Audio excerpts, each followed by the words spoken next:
Okay, continuing along with our biogeochemical cycles and that interconnectedness of the Earth systems, we have the nitrogen cycle. So our goal for this lesson is to explain the steps and reservoir interactions in the nitrogen cycle.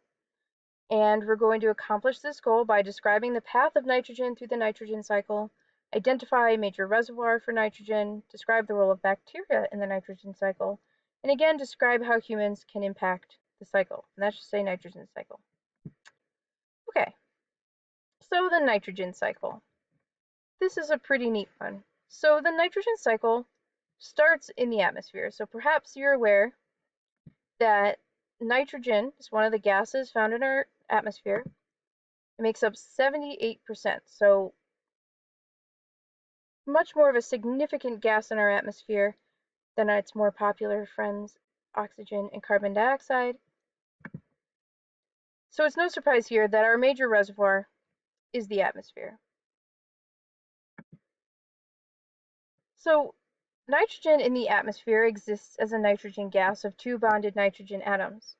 And that's great, but that nitrogen is not available to plants and animals to use. And nitrogen is very important in making amino acids, building proteins. You can't have these things, DNA, without nitrogen, but we can't access it.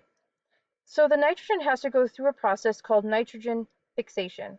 And this can happen two ways, either through lightning or through bacteria. So you see that the lightning and the bacteria go through the process of nitrogen fixation. And what they do is they turn that nitrogen gas into ammonia or ammonium, so into NH3 or NH4. But some plants have developed a really cool adaptation, such as some beans and corn. We call these the legumes.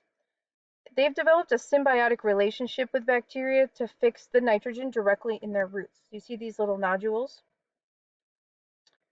Instead of hoping that soil bacteria is going to fix that nitrogen for them, they've got their own bacteria working right in their roots to make sure that they get the nitrogen that they need. So there's the process of nitrogen fixation, but we also have another process that uses a different kind of bacteria called nitrification.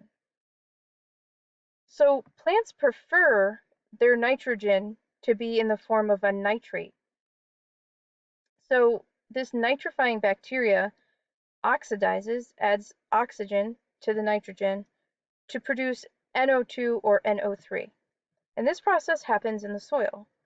So nitrogen has to be converted into the nitrate for plants to be happy. And then animals consume the plants so that they get the nitrogen to their own bodies. We have the process of assimilation, which is where that nitrate is taken up into the roots by the plants so that it's accessible for plant tissues. But to make this cycle complete, we have to have denitrification, which is where the nitrogen is turned back into the nitrogen atoms so that it can become the nitrogen gas again and complete the cycle. This is a pretty good system. However, humans have started to cause an impact on it. And we do this through nitrogen fertilizers.